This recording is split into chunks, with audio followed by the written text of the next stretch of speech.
Good afternoon, I'm Charles Lejano. This is One News Now. The Health Department tells the public not to let their guard down as they begin Christmas shopping. To give us details, Greg Gregorio is reporting live from Divisoria. Greg, good afternoon. How are people implementing safety protocols there? Charles, observing physical distancing is nearly impossible here in Divisoria, particularly along Elias Street where people walk almost shoulder to shoulder. Some vendors say even more visitors arrive on weekends. A grocery bag vendor like Nida earns around 1,000 pesos on Saturdays and Sundays.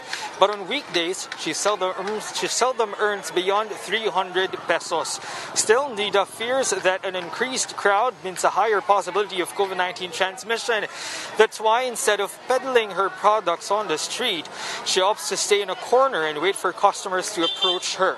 The Health Department has cautioned about this following reports of a massive crowd in Divisoria last Sunday. Health Undersecretary Maria Rosario Vergera urges the public to consider online shopping instead. The warning leaves several vendors scratching their heads, saying it might bring a negative impact to their ailing business. Some are meanwhile concerned about the growing competition online. Traditional vendors here in Divisoria assure the authorities that they are following the minimum health standards. The Manila Police District personnel have also been deployed to ensure this. Charles, during the cabinet meeting on Monday, Health Secretary Francisco Duque III warned of a post-holiday surge of COVID-19 cases. He said they are preparing contingencies when this happens. Charles? All right, thanks for that. That was Greg Gregorio reporting live from Divisoria. Daily cases in the country remain below 2,000 for 2 weeks now after the DOH reports 1,100 new infections for today. That brings the country's caseload to above 421,000, some 26,000 of which are still active. The virus killed 12 more patients overnight, pushing the death toll to more than 8,100. Some 386,000, meanwhile, have gotten better from the disease, with 196 new recoveries for today. As for the much-awaited COVID-19 shots, vaccine czar Carlito Galvez Jr. says the government aims to procure 60 million doses from various manufacturers.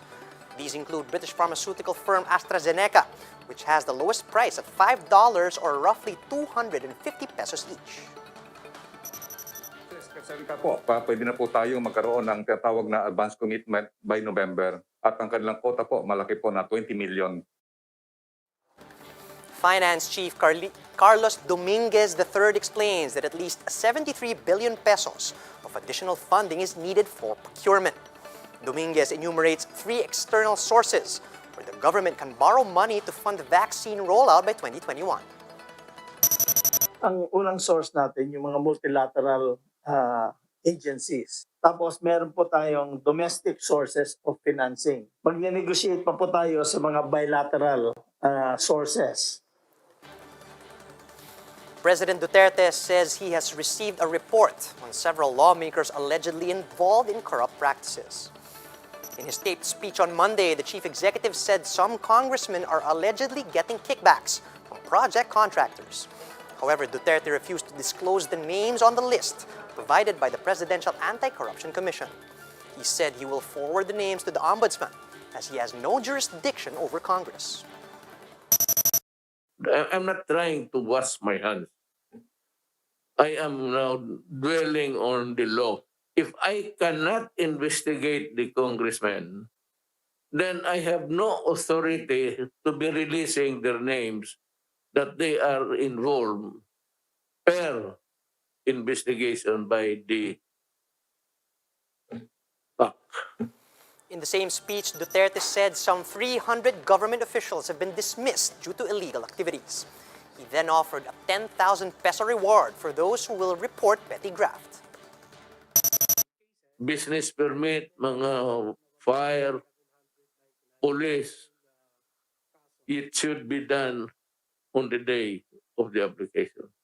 Yan man ang trabaho ninyo. Bakit nahirapan kayo? That's your job. Police, fiscal, court. We'll be back with more stories after a quick break. Keep it here on One News.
You're still watching One News Now. I'm Charles Lejano.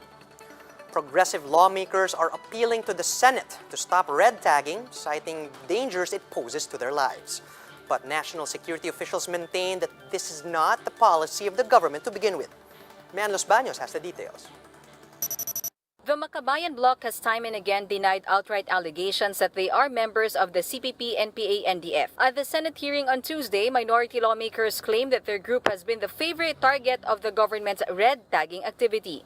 Tahasan kong sinasabi sa komiting ito, Mr. Chair, na hindi ako miyembro ng Communist Party of the Philippines, hindi ako rebelde, at hindi ako miyembro ng National Democratic Front of the Philippines. I am not engaged in the armed struggle.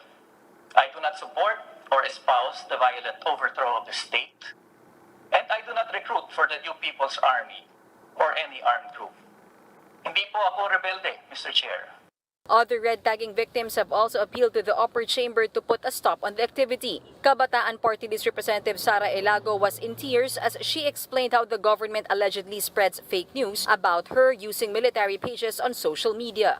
Mismo ang Commission on Human Rights at ang pinakahuling mga ulat ng UN Office of the High Commissioner for Human Rights ang naglalahad kung gaano delikado para sa mga buhay at sa aming mga pamilya ang maging biktima ng red tagging. The National Intelligence Coordinating Agency or NICA insisted that red tagging is not a policy of the government. Ang ginagawa po ng gobyerno at pinapaalam po sa lahat ng mga kababayan natin sa buong bansa ang katotohanan tungkol sa CPP, NPA, NDF at ang kanilang mga front organizations. This was opposed by former Bayan Muna Representative Nery Colmenares. Other alleged former NPA members like Jeffrey Celis also testified against the Makabayan Solons. But former Bayan Muna Representatives Colmenares and Chodoro Casino said his testimony is just based on mere recall. Despite distancing themselves from communist groups, minority lawmakers said they could not denounce them as enemies. Casino said the rebel groups have the reasons, something that Senator Panfilo Lacson said he could not reconcile. Several activists have frowned upon the previous Senate hearings on red tagging, insisting that these have become a venue for government forces to allegedly spread lies. Reporting for News 5, Mian Los Baños, we are One News. The House of Representatives begins its investigation into the massive flooding caused by Typhoon Ulysses. To give us details, Ria Fernandez reports to us live from Quezon City. Ria, good afternoon. What were the key points during the session? Charles, the National Irrigation Administration or NIA insists that the spilling operation in Magat Dam was not the primary cause of the recent flooding in Cagayan Valley. At a House hearing earlier today, the NIA defended itself following the severe flooding that took the lives of dozens of people.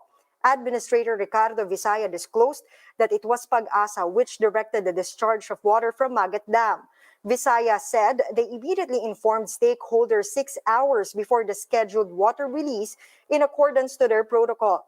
Visaya also noted that Magat Dam only contributes 15% of water every time Cagayan River overflows. As a proof, he showed a matrix of the dam's water inflow and outflow during the previous disastrous rains and typhoons. With this information, Visaya concluded that the Magat Dam is not the major cause of the flooding. He then suggested a review of policies against illegal logging, mining, and quarrying. NIA has already created a task force to study if there is a need to amend the dam protocol that the agency has adopted since 2006. Meanwhile, Marikina Representative Stella Kimbo called out Pag-asa for only considering rainfall and typhoon track when deciding on dam discharge. For Minority Leader Joseph Paduano, overseeing disasters should be the primary responsibility of the Office of Civil Defense. With this, he said that it must have its own technical staff as the OCD appears to be just a receiver of advisories. Summer-Solon Edgar Sarmiento said the office must be lumped under the Office of the President and its leader should be promoted as secretary. While Deputy Majority Leader Bernadette Herrera D. further pushed for the creation of Department of Disaster Resilience. OCD Chief Ricardo Halad stressed the need for flood control infrastructure to solve the flood problem. The Public Works Department, though, admitted that its anti-flood master plan did not push through due to the magnitude of costs. Charles, aside from the flood problem, the Cagayan provincial government is also facing a challenge in attending to the needs of its residents. Thousands of affected families have yet to recover from the damage left by Typhoon Ulysses across the province. Charles? Thanks for that, Ria. That was Ria Fernandez reporting live from Quezon City. Maynilad has extended the rotational water service interruptions as the cleaning of their facilities is taking longer than expected. Shaila Francisco tells us the affected areas in this report. Maynilad's rotational water service interruption is supposed to end on Tuesday, but its 7 million customers will have to wait for 5 more days. The West Zone concessionaire has extended the service interruption to November 29 as they have yet to remove the sludge in one more basin of its treatment plant. 3 of Maynilad's basins were filled with sludge after turbid waters from Ipo Dam entered their treatment plants during the onslaught of Typhoon Ulysses. This forced them to decrease water production. Nahihirapan po kami na i-flush out or alisin yung sludge na yon na nagsettle dun sa basin. Medyo mas matigas po siya or mas sticky siya at ang hirap po niyang padaluyan dun sa discharge pipeline niya. Residents in San Martin de Porres in Parañaque, where daily water interruption lasts for more than 12 hours, lament the change in the original schedule. Binitawan nilang ganong salita, dapat masunod kasi siyempre yun ang aasahan ng tao para sa kanila eh. Paano kung hindi naman nasusunod? Siyempre tulad ng sinabi ko kanina, wala namang manghuhula. Kung magagawan po ng paraan siguro, sana naman po wag nang i-extend para hindi po mahirapan. Maynilad assures affected customers that this will be the last extension. Water interruption will take shorter hours this week, while supply in some households will be back to normal before November 29. However, the same cannot be said in elevated areas in North Caloocan, Valenzuela, Commonwealth, Fairview, Bacoor, and Parañaque. For now, Maynilad is appealing for understanding as they need to clean their treatment plants to prevent similar incidents in the future. The company continues to deploy mobile tankers in affected areas to deliver portable water to residents in the meantime. Shaila Francisco, VR One News. For more updates, visit News 5, the Philippine Star, and Business World online. Visit our website, onenews.ph, for more in-depth analysis. And you can also catch One News on the Signal Play app. Register for a free account at www.signalplay.com and stream One News live anytime and anywhere. I'm Charles Lejano. We are One News.